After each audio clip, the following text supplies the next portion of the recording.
Conheça a história fascinante de Chiang Kai, um nome que ecoa como sinônimo de liderança e determinação. Imagine nascer em um dia marcado pela magia e pelo destino. 31 de outubro de 1887, na pitoresca cidade de Xikou, na província de Jiangxi, no leste da China. Um lugar onde a tradição se misturava com os ventos de mudança que sopravam sobre o Oriente. Não muito longe dali, a Baía de Angus se estendia como um espelho das transformações que viriam. Seu pai, Chan Xiaotong, não era um homem qualquer.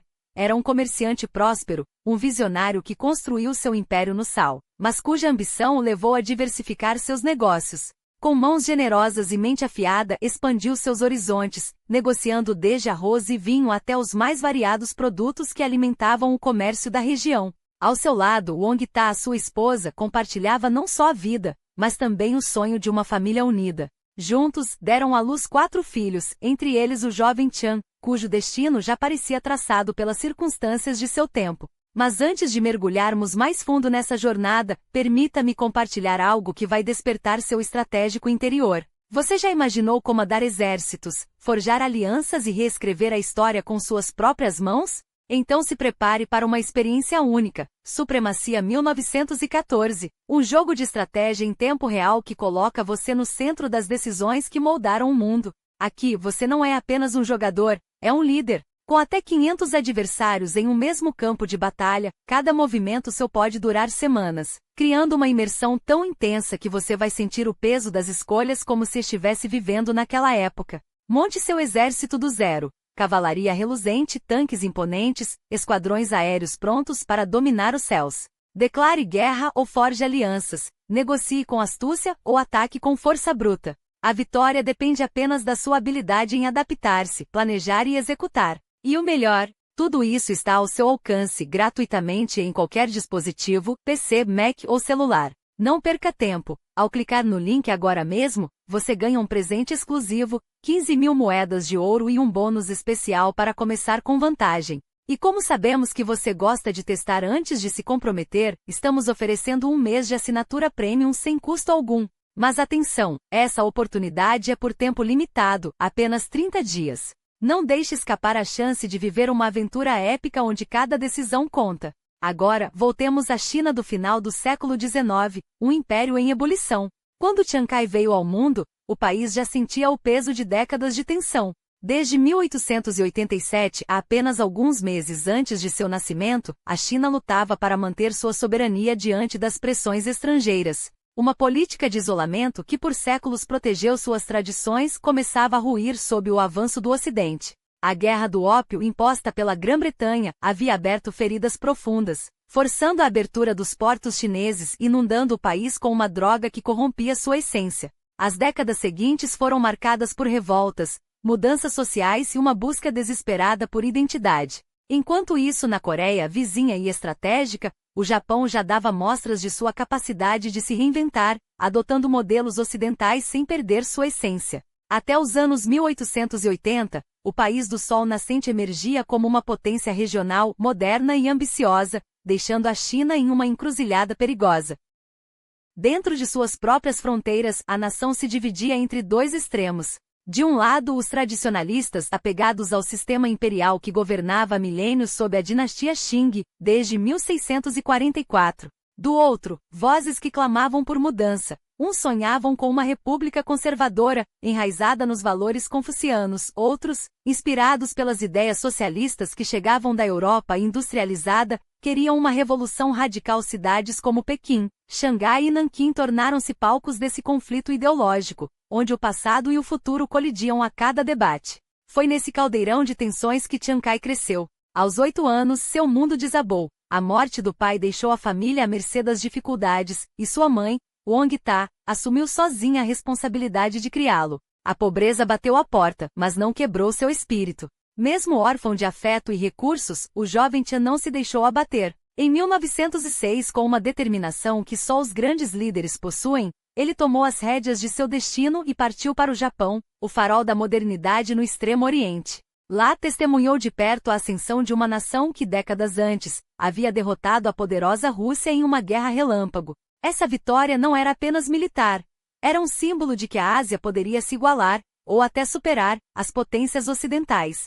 Tian não perdeu tempo, alistou-se no exército japonês, onde recebeu treinamento rigoroso, e depois ingressou na prestigiosa Academia Militar Shinbugaku, em Tóquio. Era um lugar onde jovens chineses, assim como ele, buscavam não apenas conhecimento, mas ferramentas para transformar sua pátria. Entre os corredores da academia, as ideias revolucionárias fervilhavam.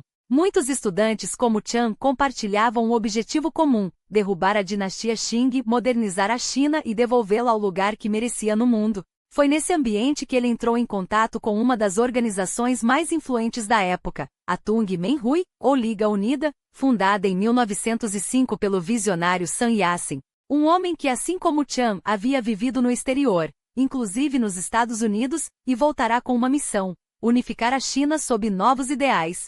Essa liga não era apenas um grupo político, era o embrião de uma nova era. E Chiang Kai, com sua sede de mudança, estava prestes a se tornar parte dela. Mas Chiang Kai não era um homem de meias palavras ou de convicções frágeis. Sua determinação era forjada no fogo da urgência histórica, e foi com essa mesma intensidade que ele absorveu os 3 princípios do povo, o legado intelectual de Sun Yat-sen, que se tornaria a bússola moral de uma geração. Nacionalismo para libertar a China das amarras estrangeiras e da humilhação secular. Democracia para erguer um sistema onde o povo não fosse mero súdito, mas cidadão. E bem-estar social para garantir que nenhuma vida fosse esmagada pela pobreza ou pela negligência do Estado. Não eram apenas ideais abstratos, eram promessas de sangue e osso, escritas com a tinta da revolução. E que revolução seria aquela? Sun Yat-sen, com sua visão serena mas incansável, havia plantado a semente. Tian, porém, estava disposto a regá-la com a própria vida. O Império Qing, aquele colosso decadente que há séculos sufocava o progresso, ainda se agarrava ao poder como um fantasma teimoso. Mas os ventos da história sopravam contra ele. Entre 1909 e 1911, enquanto servia na disciplina férrea do exército japonês, Tian não perdeu um instante. Tecia alianças clandestinas, transportava mensagens cifradas entre Tóquio e Xangai, e alimentava a chama revolucionária que ardia nos corações dos exilados. Cada viagem era um risco calculado, cada reunião secreta, um passo rumo ao abismo ou à glória. Até que chegou o outono de 1911. O ar cheirava a folhas secas e pólvora. Em Wuhan, um levante acidental, um tiroteio mal planejado, um grito de abaixo os Qing, lançado ao vento, incendiou o país. Era a Revolução Xinhai, e nada mais seria como antes. O império, já podre por dentro, desmoronava como um castelo de cartas. O pequeno imperador Puyi, uma criança de 3 anos entronizada como marionete, era o símbolo patético de um sistema que havia perdido até a dignidade da queda. Em poucas semanas, o impossível se tornou inevitável. Em 1º de janeiro de 1912, a República da China nascia das cinzas do antigo regime. 2 milênios de dinastias imperiais ruíam em um único decreto. E no centro desse turbilhão, com os olhos brilhando de propósito, estava Chiang Kai. Ele não era mais um jovem sonhador em Tóquio. Agora era um homem de ação em Xangai, o coração pulsante da nova China. A capital, Pequim, ainda respirava o ar pesado das intrigas palacianas, mas Xangai fervilhava com o futuro. Ali, entre os salões de chá onde se tramavam alianças e os becos onde se forjavam lealdades, Tian movia-se como um estrategista. Sun Yat-sen, agora presidente provisório, dependia de homens como ele para transformar a revolução em governo. Mas a tarefa era hercúlea. O Kuomintang, o Partido Nacionalista, herdeiro da Tung Menhui, lutava para se firmar em um país fragmentado. Os senhores da guerra, aqueles generais ambiciosos que haviam se apoderado das províncias como feudos pessoais, não estavam dispostos a ceder poder tão facilmente. E no meio desse caos, Yuan Shikai, o velho general que havia traído os Qing para salvar a própria pele, agora manobrava para se tornar o novo ditador da China. Tian via tudo isso com uma clareza cortante. Enquanto outros se perdiam em disputas mesquinhas, ele entendia que a verdadeira batalha não era pelo poder imediato, mas pela alma da nação. E sua vida pessoal, tão tumultuada quanto a política, refletia essa mesma intensidade. Casado aos 14 anos por conveniência familiar, um arranjo frio com Mao Fumei, uma jovem de 19 anos que pouco conhecia, Tian não se curvou às expectativas. O casamento foi um dever cumprido, não um destino aceito. Quando a revolução o chamou, ele não hesitou em deixar para trás as amarras do passado. Em 1912, conheceu Yao Yeshon, uma mulher de espírito indomável, que se tornaria sua companheira nos anos mais turbulentos. Mas o coração de Tian era um território vasto demais para uma única lealdade. Em 1921, sua vida tomaria outro rumo com Chen Geru, uma jovem de apenas 15 anos, cuja inteligência e ambição o fascinaram desde o primeiro encontro. Alguns chamariam isso de escândalo, outros de fraqueza. Mas Chen não vivia pelas regras dos outros.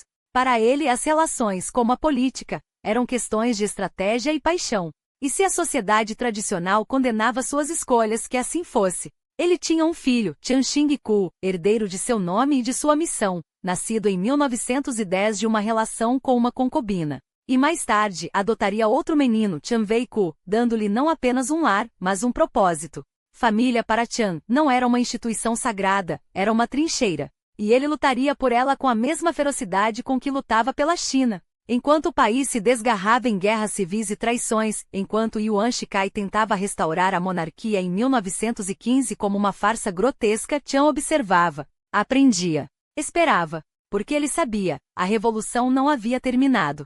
Era apenas o primeiro ato de uma peça muito mais longa. E quando sua hora chegasse, estaria pronto para assumir o palco. Mas a história não se escreve apenas com sonhos, escreve-se com sangue, estratégia e escolhas que cortam mais fundo que qualquer espada. E quando o destino de uma nação pende por um fio, até os mais leais aliados podem se tornar os mais perigosos rivais.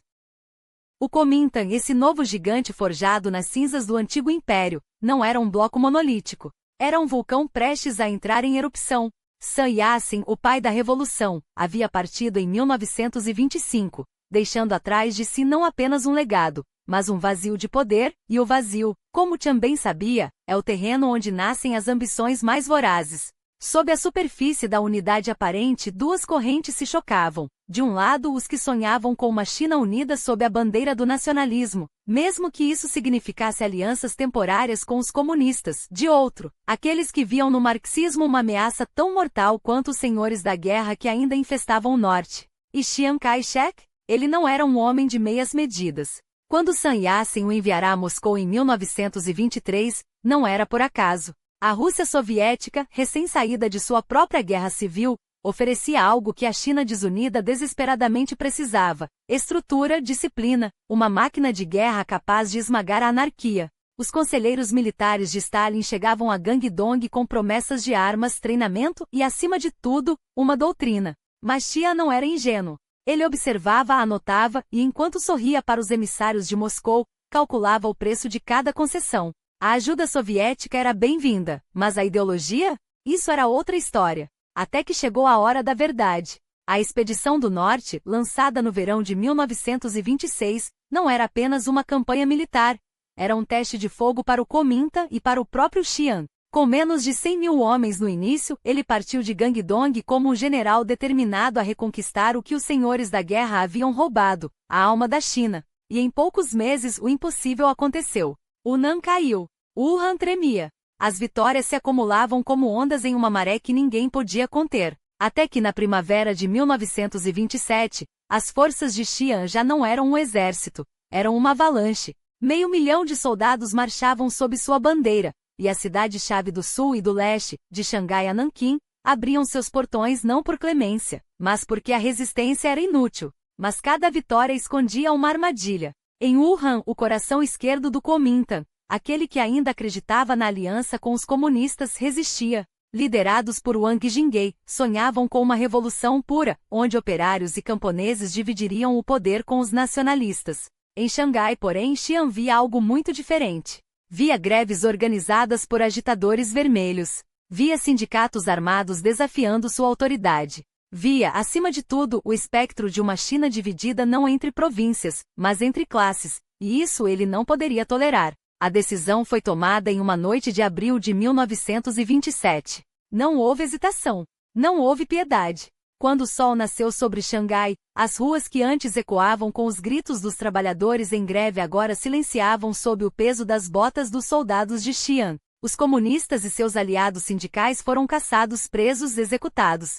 Não foi uma purga, foi uma declaração de guerra. Em Nanquim, a nova capital provisória do Kuomintang, o mesmo script se repetiu. O incidente de 12 de abril não foi um acidente da história, foi o momento em que Chiang Kai-shek rasgou o véu da aliança e revelou sua verdadeira face, a de um homem disposto a queimar todas as pontes, se necessário, para salvar sua visão de China. E quanto aos soviéticos? Os mesmos que o haviam treinado, armado, aconselhado? Eles assistiram impotentes enquanto seu projeto na China desmoronava. Stalin, do outro lado da Eurásia, rangeu os dentes, mas não pôde fazer nada. A Revolução Chinesa não seria vermelha, pelo menos, não da maneira que Moscou imaginara.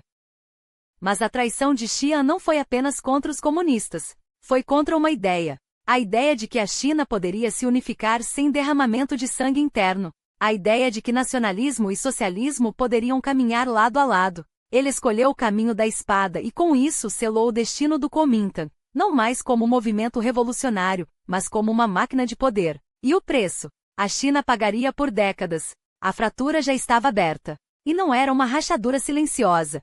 Era um abismo que se alargava a cada dia, devorando a esperança de uma China unida. Wuhan, outrora símbolo da aliança entre nacionalistas e comunistas, transformou-se no palco do primeiro ato dessa tragédia. Em 1927, Chiang Kai-shek e seus conservadores não apenas rompiam com os aliados de ontem, eles os esmagavam. Os camaradas de ontem tornaram-se os inimigos de hoje. E a purga não esperou. Nas semanas que se seguiram à captura de Xangai, a guerra civil já não era uma ameaça distante, era uma realidade sangrenta. Xangai e Nanquim, cidades que deveriam ser faróis do progresso, viraram campos de batalha ideológica. O Kuomintang, agora nas mãos dos mais radicais, lançou uma campanha que ficaria conhecida como Terror Branco. Não foi uma limpeza. Foi um massacre. 12 de abril de 1927. Uma data que Xangai nunca esqueceria. As tropas de Xi'an, obedecendo a ordens precisas, varreram a cidade em busca de comunistas, sindicalistas e intelectuais, qualquer um que ousasse sonhar com uma China diferente. Ruas que antes ecoavam discursos de unidade agora se encharcavam de sangue. Os corpos se amontoavam nos becos, nos porões, nos canais da cidade. Não era uma repressão. Era uma declaração de guerra contra o futuro. E o futuro respondeu. Em 1º de agosto de 1927, enquanto o Kuomintang celebrava sua vitória sangrenta, os sobreviventes da esquerda se levantaram. Nantia, uma cidade sem grande importância estratégica, tornou-se o berço da resistência. Lá, um punhado de oficiais desiludidos, entre eles Zhu Helong, Yeting e Zhou Enlai, rompeu com o governo de Nanquim e ergueu a bandeira vermelha. Não era um motim. Era o nascimento do Exército de Libertação Popular. Sim, aqueles que o Kuomintang chamava de bandidos eram, na verdade, os últimos defensores da revolução traída. E eles não lutavam apenas por ideais, lutavam pela própria sobrevivência. Porque Xi'an não se contentaria em expulsá-los. Ele os caçaria até o último homem. Os anos 1930 chegariam como uma era de fogo e fome. A Guerra Civil Chinesa não seria um conflito limpo, com batalhas épicas e heróis claros. Seria uma carnificina prolongada, onde a linha entre soldado e civil se apagaria, onde a traição se tornaria moeda corrente e onde milhões pagariam o preço da ambição de poucos. Enquanto isso, Xi'an consolidava seu poder. Nanquim, a nova capital, era o símbolo de seu sucesso. As estradas se multiplicavam, as fábricas cresciam, os bancos se modernizavam. Sim, a economia avançava, mas para quem? Os latifundiários engordavam, os generais enriqueciam, e o povo? O povo continuava a morrer de fome nas províncias esquecidas. Porque desenvolvimento sem justiça não é progresso, é apenas uma fachada mais elegante para a mesma opressão. E Xi'an, o grande estrategista, o salvador da nação, não era um líder incontestável. Seu próprio partido, o Kuomintang, era um monstro de muitas cabeças, facionalizado, corrupto, dividido entre os que queriam reformar e os que só queriam saquear. Ele governava, mas não unificava. Controlava, mas não inspirava. E enquanto se casava com Song Meilin, a sofisticada filha de uma das famílias mais poderosas da China, sua aliança com os senhores da Guerra do Norte mostrava o verdadeiro preço de seu poder, não lealdade, mas conveniência. Porque Xi'an não era um visionário, era um sobrevivente. E os sobreviventes, quando chegam ao topo, muitas vezes esquecem que o solo sobre o qual pisam está encharcado de sangue, não só do inimigo, mas de todos aqueles que um dia acreditaram neles. Enquanto o comunismo ganhava força no horizonte político chinês com sua promessa de modernidade e igualdade, um ideal que à primeira vista até poderia seduzir, Chiang Kai-shek olhava para trás, não para frente.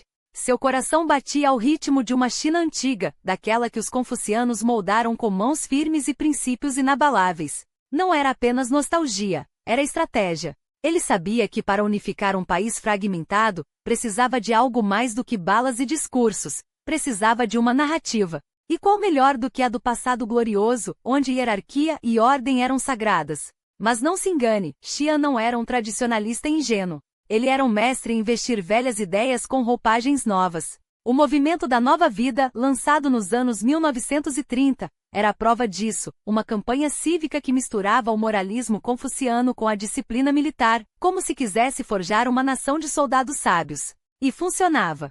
Pelo menos na superfície. Porque sob a fachada de renovação espiritual, espreitava o autoritarismo de uma camisa azul, a versão chinesa daqueles movimentos que na Europa já mostravam suas garras fascistas. Xian não copiava, ele adaptava. E quando necessário esmagava. Havia nele uma dualidade fascinante, o homem que citava John Stuart Mill e Jeremy Bentham em discursos, mas governava com um punho de ferro, que admirava o liberalismo ocidental, mas não hesitava em silenciar opositores. Era como se carregasse duas almas, uma do reformista que sonhava com uma China moderna, outra do general que via traição em cada sombra. E quando olhava para seus subordinados, seus olhos alternavam entre a ternura paternal e o frio cálculo. Um gesto amável aqui, uma execução sumária ali. Lealdade não era uma virtude, era uma moeda de troca. E Xian, mais do que ninguém, sabia cobrar seu preço.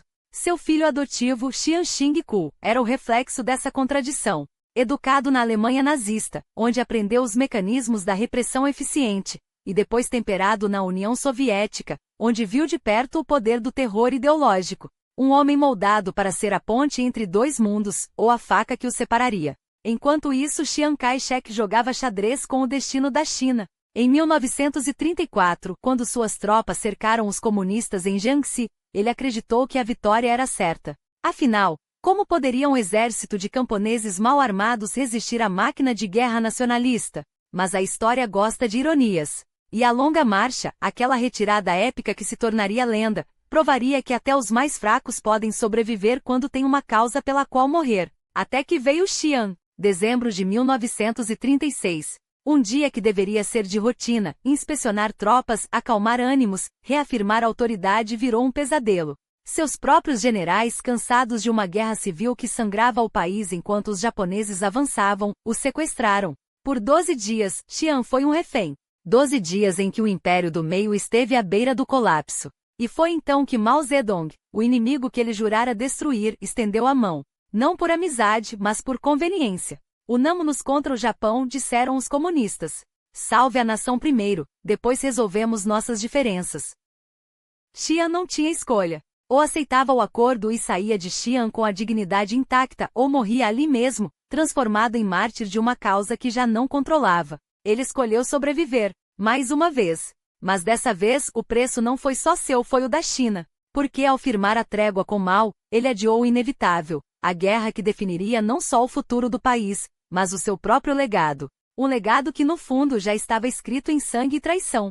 Afinal, quando se brinca com fogo por tanto tempo, cedo ou tarde as chamas consomem até o piromaníaco. Eis que a história, com sua ironia cruel, tece mais um capítulo dessa tragédia anunciada. Enquanto o Ocidente se deleitava com a ilusão de uma paz frágil, a Ásia ardia. A China, esmagada entre a ambição japonesa e suas próprias fraturas, vira-se obrigada a engolir o veneno de uma trégua que nunca foi trégua, apenas um respiro antes do próximo golpe. E que golpe foi aquele? Dezembro de 1937 não trouxe apenas o inverno, mas o horror absoluto. Nanjing, a joia do sul, transformada em um abatedouro humano. Centenas de milhares, não, mais de 200.000 almas, ceifadas em semanas de barbárie sistemática. Mulheres violadas até a morte, crianças empaladas como troféus, corpos empilhados como lenha para alimentar o fogueira da grandeza nipônica. E enquanto o mundo olhava para outro lado, Chiang Kai-shek, o general que já havia negociado com demônios, via sua capital ser reduzida a cinzas e sangue. Mas a história, minha cara, não se escreve com lágrimas, escreve-se com estratégia. E foi para Chongqing, espremida entre montanhas e o desespero, que o governo nacionalista recuou, como um animal ferido que ainda rosna. Lá, entre os nevoeiros do Yangtze e as paredes úmidas dos bunker, Xian jogou seu último trunfo, resistir. Não por amor à pátria, que pátria restava, mas porque não havia outra saída. Os comunistas, esses lobos que uivavam das cavernas de Yan, também entenderam o jogo. Mao Zedong, o poeta da revolução, e Zhou Enlai, o mestre das sombras, souberam que a guerra contra o Japão era o único cimento capaz de unir, ainda que temporariamente, um país rasgado ao meio. E assim, numa dança macabra de interesses, nacionalistas e vermelhos apertaram os dentes e marcharam lado a lado, não como irmãos, mas como inimigos com um objetivo comum: sobreviver. Enquanto isso, o Império do Sol nascente, bêbado de vitórias fáceis, esticava suas garras sobre a Ásia como um dragão faminto. Coreia? Já era sua desde 1910, um brinquedo quebrado há décadas. Manchúria? Um estado fantoche Manchukuo, erguido com o sorvete diplomático da Liga das Nações e o sangue de quem ousou resistir. Mas a fome japonesa não tinha limites. Em 1937, depois de Nanjing, veio a ocupação sistemática. Pequim tombou como um castelo de cartas, Xangai queimou em chamas de ódio e napalm, e o norte da China virou um protetorado onde o terror era moeda corrente. E o que fez o mundo? Nada. Até que a ambição nipônica, como um câncer, metastatizou para o Sudeste Asiático. Porque óleo, meu caro, é o sangue das máquinas de guerra. E o Japão, sedento, virou os olhos para as Índias Orientais holandesas, para a Birmânia, para as colônias britânicas que sangravam petróleo negro. Xian, espremido entre a bigorna comunista e o martelo japonês, fez o que sempre soube fazer: negociar com o diabo. Desta vez, porém, o diabo tinha estrelas e listras. Os americanos, que até então vendiam aço e petróleo para Tóquio como se fossem doces para crianças, acordaram tarde, mas acordaram. Quando Roosevelt finalmente entendeu que cada barril de óleo enviado ao Japão era uma bala disparada contra a China, e por tabela, contra os interesses de Washington, o embargo caiu como uma lâmina. E aí, meu amigo, a armadilha se fechou. Tóquio, viciada em conquista, viu-se sem suprimentos. A escolha? Recuar, impossível para uma nação que confundia honra com suicídio coletivo, ou gambarizar, atacar. E assim, em um domingo de dezembro, enquanto o Pacífico dormia, as asas da morte desceram sobre Pearl Harbor. Para a China foi um presente envenenado. De repente, o mundo que a havia abandonado por anos descobria, como é importante conter o Japão. E os suprimentos começaram a fluir, armas, munição, dólares, tudo isso desaguando em Chongqing. Tudo isso alimentando não só a resistência, mas a guerra civil que fervia embaixo do pano. Xian, o pragmático, soube aproveitar. Com os americanos bancando a guerra, ele poderia finalmente esmagar os comunistas depois que o último japonês fosse expulso. Mao, o astuto, também soube ler as entrelinhas. Cada rifle americano que chegava às mãos nacionalistas era um rifle a menos para os vermelhos no futuro. E assim, enquanto os campos de batalha da China Central se enchiam de cadáveres japoneses, os verdadeiros jogadores moviam suas peças no tabuleiro da pós-guerra. 1944. Xian, agora premier de um governo fantasma, posava para as câmeras como grande líder da resistência asiática. Mas todos sabiam, seu poder era tão sólido quanto as nuvens sobre o Yangtze. Os comunistas, intocados em suas bases rurais, cresciam como erva daninha e alimentados pela fome do povo, pela corrupção nacionalista, pela promessa de uma terra onde o camponês não morreria de fome enquanto os generais banqueteavam. E os japoneses? Eles ainda mordiam, ainda arrancavam pedaços da China como cães raivosos. Mas o fim já estava escrito. Porque quando até os deuses da guerra, os americanos, decidem que você perdeu, resta apenas escolher como cair. E Xian, mais uma vez, teria que escolher entre ser o herói de uma vitória que não era sua, ou o vilão de uma derrota que já cheirava a revolução. Mas não se engane, enquanto Chiang Kai-shek se equilibrava entre a espada da derrota e o abismo da revolução, seu governo já apodrecia por dentro. Porque a história não se escreve apenas com batalhas e tratados, escreve-se também com notas falsificadas, malas de dinheiro desviadas e sorrisos cúmplices em jantares de gala. Desde abril de 1938, o generalíssimo já não governava sozinho. Ou melhor, governava, mas como um homem que assina cheques em branco enquanto os outros enchiam os bolsos. O Kuomintang, aquele partido que jurava salvar a China, transformará-se numa máquina de sugar riquezas, onde cada oficial era um tubarão e cada ministério, um cardume de peixes pequenos demais para escapar. E Xian, ele virava a cabeça. Afinal, quando se está no topo, é mais fácil fechar os olhos do que limpar a lama. Os números não mentem. Durante uma década de guerra, bilhões em ajuda estrangeira dos americanos, dos britânicos, dos que ainda acreditavam na causa nacionalista, evaporaram como fumaça. Onde foram parar? Em contas no exterior, em mansões nos Estados Unidos, em joias que brilhavam mais que as medalhas de guerra. Kung Xiangxi, o ministro das Finanças, e sua esposa, a elegante Song Ai-ling, irmã da própria Madame Xian, eram mestres nesse jogo. Dinheiro público? Um empréstimo temporário para suas fortunas pessoais. A guerra? Um negócio como outro qualquer. E enquanto soldados morriam de fome nas trincheiras, eles compravam imóveis em Nova York e enviavam filhos para estudar em Harvard. Mas Xian não era bobo. Ele sabia que a corrupção era o preço do poder. Afinal, quem melhor para governar do que aqueles que já provaram que podem roubar sem remorso? O Kuomintang era um clube exclusivo. Para entrar bastava ter ambição e falta de escrúpulos. E assim, entre um discurso patriótico e outro, a China sangrava. Até que veio 1943, e o mundo inteiro foi obrigado a olhá-lo nos olhos. Na Conferência do Cairo, ali estava ele, Chiang Kai-shek, o terceiro homem no palco ao lado de Roosevelt e Churchill, sorrindo como se fosse um igual. Os aliados prometiam devolver a Manchúria, Taiwan, as ilhas roubadas pelo Japão. Prometiam vitória. Prometiam justiça. Mas por trás das câmeras, os americanos já desconfiavam. Stilwell, o general que comandava as forças no teatro China-Birmania-Índia, escrevia em seus relatórios: esse governo é podre. Eles não querem lutar, só querem sobreviver. E Xian sobrevivia. Enquanto os japoneses recuavam, enquanto os comunistas de Mao ganhavam terreno, enquanto o povo chinês aprendia a odiar não só o invasor, mas também seus próprios libertadores, ele seguia adiante, como o jogador que aposta tudo no último lance, mesmo sabendo que as cartas estão marcadas. Até que em 1944 a sorte virou. Os japoneses, em um último suspiro de crueldade, presentearam a China com a queda de Changsha. Stilwell, o americano que ainda acreditava em vitória, foi demitido. Os suprimentos que antes fluíam começaram a secar. E os comunistas? Eles não roubavam, eles conquistavam. Não com discursos, mas com terra, com pão, com a promessa de que, desta vez, a revolução não seria traída. Quando os tanques americanos desembarcaram no Pacífico e as bombas caíram sobre Hiroshima, Xian ainda sonhava com a glória. Mas a glória já tinha outro endereço. Porque uma coisa é vencer uma guerra. Outra, muito diferente, é merecer a paz que vem depois. O que poderia ter sido uma repetição mecânica da estratégia do Norte transformou-se em um desastre anunciado. Porque a história não se repete, ela se vinga. 20 anos antes, uma expedição semelhante tinha falhado, mas Chiang Kai-shek, cego pela arrogância, insistia em ignorar os sinais. Até que os americanos, impacientes com uma guerra que se arrastava, tomaram a decisão que mudaria tudo. Hiroshima e Nagasaki não foram apenas o fim do Japão. Foram o início do fim de Xi'an. A rendição japonesa em agosto de 1945 deveria ter sido um triunfo. Afinal, a China tinha resistido, tinha sangrado, tinha sobrevivo. Mas a paz que chegou não era para todos.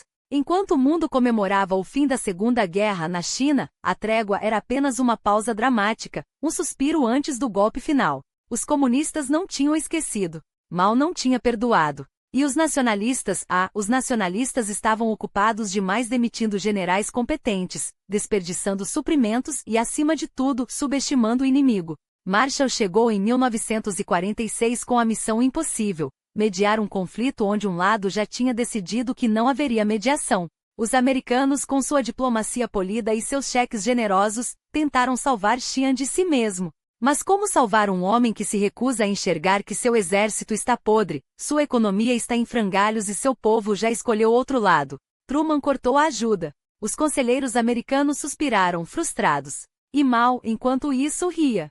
Porque cada dólar negado a Xi'an era uma bala a mais para o Exército Vermelho. Em 1948 a farsa constitucional não enganou ninguém. Uma república no papel, uma ditadura na prática.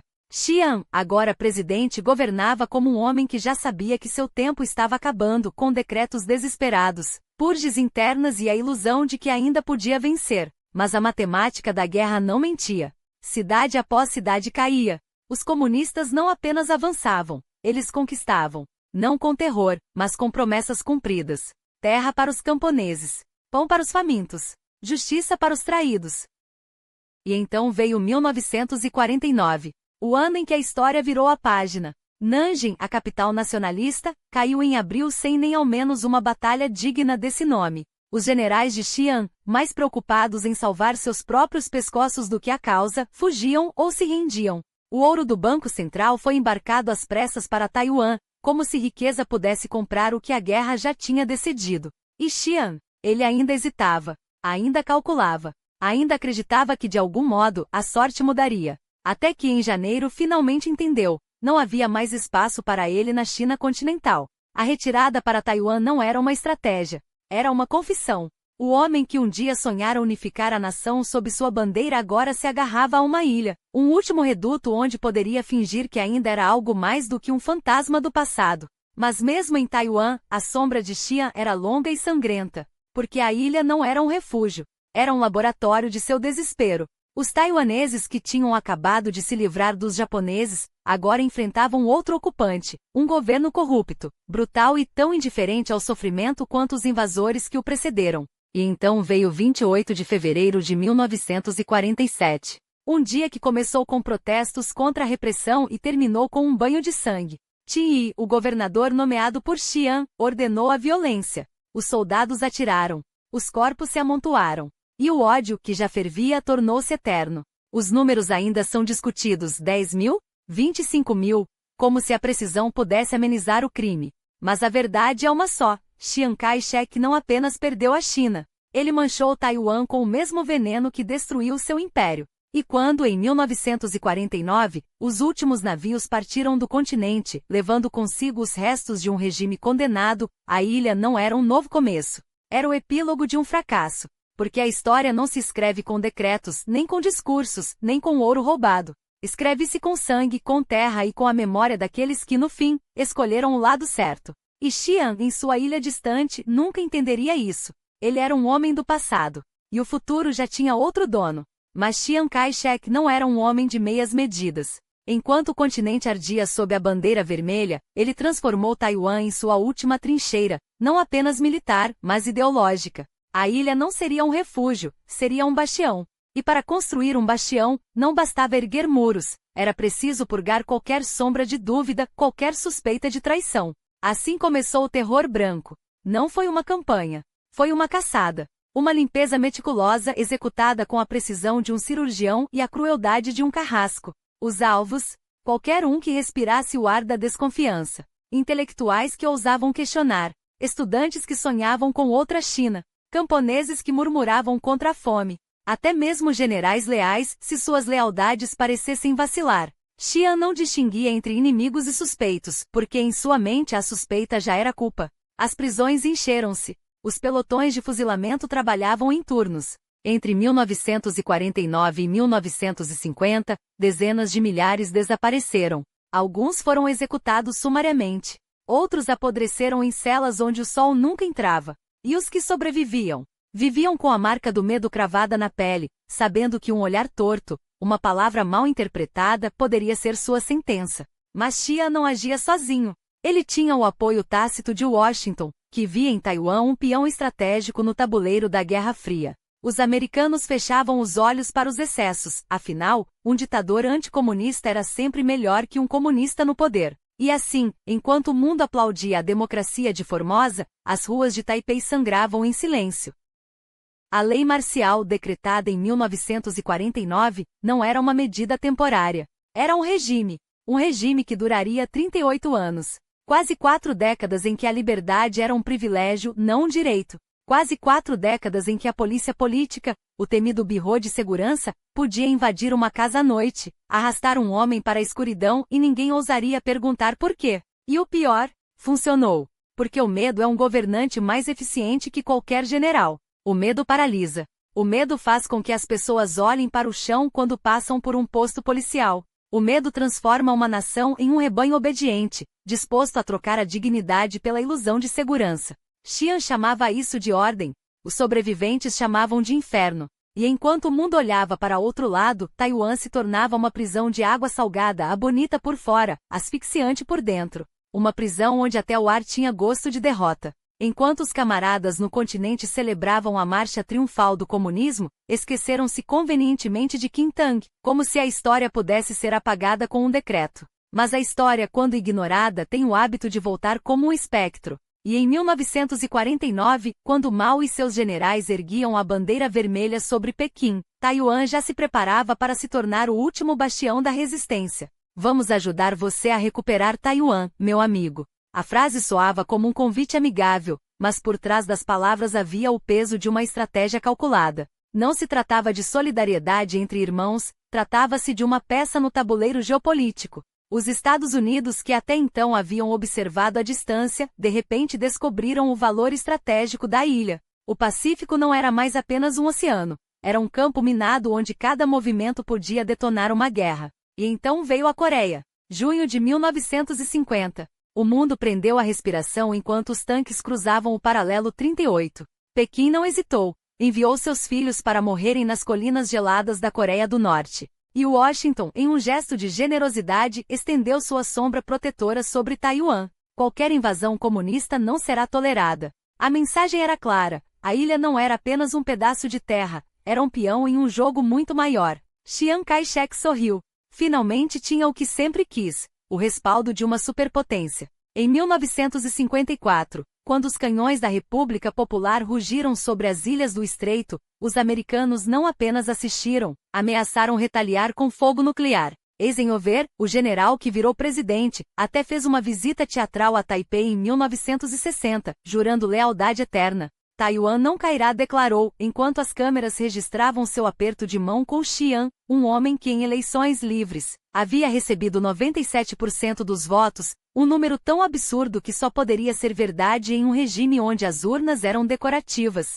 Mas por trás das promessas e dos discursos, havia um plano ainda mais sinistro: invadir a China. Sim, você ouviu direito. Enquanto o mundo tremia com a ideia de uma guerra nuclear, os estrategistas em Taipei e Langley sonhavam em desferir o golpe final. A CIA treinava guerrilheiros, a Operação Glória Nacional prometia uma insurgência em massa e Chiang, em seus delírios de grandeza, jurava que 3/4 de 1 milhão de soldados seriam suficientes para reconquistar o continente. Era a fantasia de um homem que já havia perdido uma guerra, mas se recusava a aceitar a derrota. Até que a fome chegou. O grande salto adiante de Mao transformou campos férteis em desertos de cadáveres. Dezenas de milhões morreram, e o sonho de Chiang de uma contraofensiva esvaiu-se como fumaça. Os americanos, ocupados com a Baía dos Porcos e o Vietnã, perderam o interesse. Quando Pequim detonou sua primeira bomba atômica em 1964, o jogo terminou. Taiwan, outrora o trunfo de Washington, virou um incômodo, um aliado inconveniente. Preso entre a nostalgia de um passado que não voltaria e a realidade de um futuro que não lhe pertencia. E assim, enquanto o mundo seguia adiante, a ilha permaneceu, uma nação fantasma, governada por um homem que se recusava a morrer, um partido que se recusava a perder, e um povo que entre a propaganda e as balas, ainda ousava sonhar com algo além da sombra de uma guerra que nunca acabou. O sonho de autossuficiência que Taiwan tanto almejava começou a tomar forma não por acaso, mas pela teimosia de um povo que se recusou a ser apenas peça no tabuleiro alheio. Enquanto o mundo falava em globalização, a ilha aprendeu a transformar sua própria vulnerabilidade em arma. Sim, os Estados Unidos foram por décadas o melhor amigo de conveniência, um aliado que sorria enquanto apertava a mão de Pequim nas costas. E o Japão, esse outro gigante que renasceu das cinzas da guerra com uma fome voraz por mercados e influência, também estendeu seus tentáculos em direção ao estreito. Mas Taiwan não se contentou em ser mero satélite. Aprendeu a jogar o jogo deles melhor do que eles mesmos. Os anos 60 não foram apenas uma década de crescimento, foram um momento em que a ilha descobriu que podia, sim, fabricar seu próprio destino. Enquanto Chiang Kai-shek ainda sonhava com a reconquista do continente, um delírio alimentado por retratos gigantescos pendurados em cada praça, cada escola, cada repartição pública, as mãos calejadas dos taiwaneses teciam outra narrativa. Nas cooperativas rurais, nas pequenas fábricas que brotavam como cogumelos após a chuva, nas mulheres que costuravam até tarde da noite para exportar os primeiros lotes de guarda-chuvas que inundariam o mundo, Taiwan Made deixou de ser um selo obscuro para se tornar sinônimo de algo inesperado, qualidade a preço de sobrevivência. E então veio o milagre. Não por milagre divino, mas pela alquimia cruel do capitalismo autoritário, uma ditadura que paradoxalmente precisava de mercados livres para se sustentar. Chiang, o velho general que governava a ilha como feudo pessoal desde 1949, pode ter odiado a ideia de abrir as portas, mas até ele não pôde ignorar os números.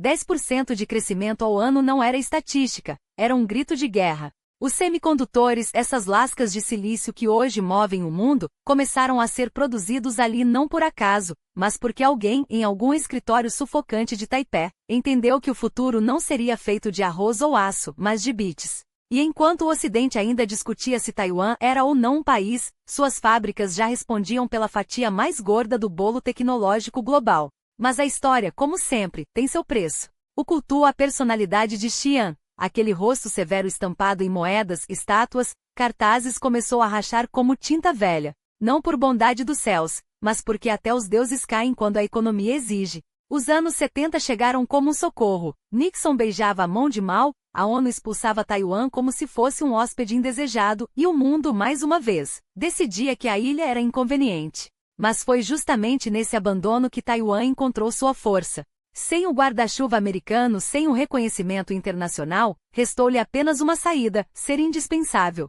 E assim, entre a diplomacia dos cheques em branco e a engenharia de precisão, a ilha aprendeu a sobreviver não como vítima, mas como jogador. Chiang morreu em 1975, mas o sistema que construiu, aquele híbrido de repressão e pragmatismo econômico, sobreviveu-lhe como uma sombra teimosa. Seu filho, Chiang Ching-kuo, herdou não apenas o poder, mas a tarefa impossível de modernizar uma ditadura sem perder o controle. E aqui está a ironia: foi sob seu governo que Taiwan começou finalmente a respirar. As reformas econômicas se aprofundaram, as restrições políticas afrouxaram, e o mundo descobriu, pasmo, que aquela ilha rebelde era, na verdade, uma potência silenciosa. Os semicondutores? Taiwan. A eletrônica de consumo? Taiwan. A prova de que um povo pode ser esmagado por décadas e ainda assim se levantar com as mãos cheias de inovação? Taiwan, sempre Taiwan. Mas a geopolítica não perdoa. Enquanto a ilha se reinventava, Pequim observava com olhares cada vez mais famintos. A China de Deng Xiaoping, essa besta que acordara do sono maoísta com dentes afiados de capitalismo, não via em Taiwan um irmão separado, mas uma peça faltante no quebra-cabeça de sua grandeza. E assim o jogo mudou novamente.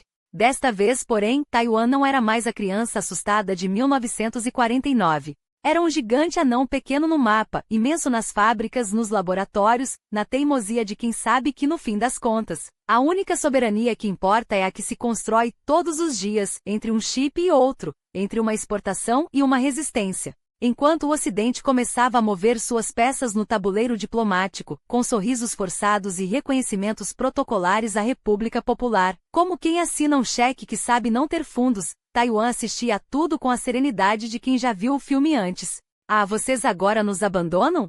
Que pena! Mas por favor, não se esqueçam de onde compram seus semicondutores. A ironia era tão espessa que até os diplomatas mais cínicos engasgavam com ela. E então veio a morte de Chiang Kai-shek. Não a morte rápida de um tirano qualquer, mas a agonia prolongada de um homem que, mesmo com os rins falhando e o coração batendo em ritmo de despedida, ainda insistia em ser o último a sair da festa. 8 décadas de ferro, de estratégias e de um nacionalismo tão obstinado que até a doença pareceu hesitar antes de levá-lo. Em abril de 1975, quando finalmente o corpo cedeu, Taiwan parou. Não pelo luto forçado de um regime, embora houvesse isso, mas pela estranha sensação de que uma era estava sendo enterrada junto com ele. O memorial em Taipei, aquele mausoléu de mármore branco que mais parece um altar a um deus caído, não foi construído apenas para abrigar seus restos. Foi erguido como um aviso: aqui jaz um homem que lutou até o fim. E este lugar também. Seu filho, Chiang Ching-kuo, herdou mais do que um cargo. Herdou um legado envenenado, a tarefa de desmontar, peça por peça, a ditadura que o pai havia construído com tanto esmero. O velho Chiang tinha sido o arquiteto de um sistema onde a dissidência era esmagada com a mesma eficiência com que se esmagavam insetos. O filho, porém, percebeu algo que o pai nunca admitiria: que um país não se sustenta apenas com medo. Que até mesmo os generais mais leais começam a cochilar quando a economia cresce e as pessoas têm o que perder. E assim, lentamente, como quem solta a corda de um laço sem querer que a presa perceba, Taiwan começou a respirar. Enquanto isso, do outro lado do estreito, a China de Mao já era história. Deng Xiaoping, o pragmático, o homem que entendia que o comunismo podia muito bem vestir ternos Armani desde que os números do PIB fechassem, estava reescrevendo as regras.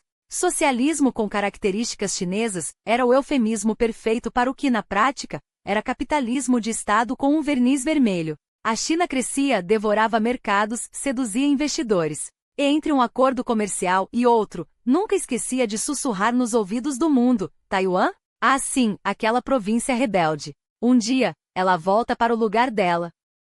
Mas Taiwan já não era mais a ilha assustada de 1949, nem a fábrica obediente dos anos 1980. Era uma democracia barulhenta, onde estudantes ocupavam praças, onde a imprensa xingava o presidente sem medo de desaparecer à meia-noite, onde as eleições eram disputadas com a mesma intensidade com que se disputam partidas de beisebol. A ironia final?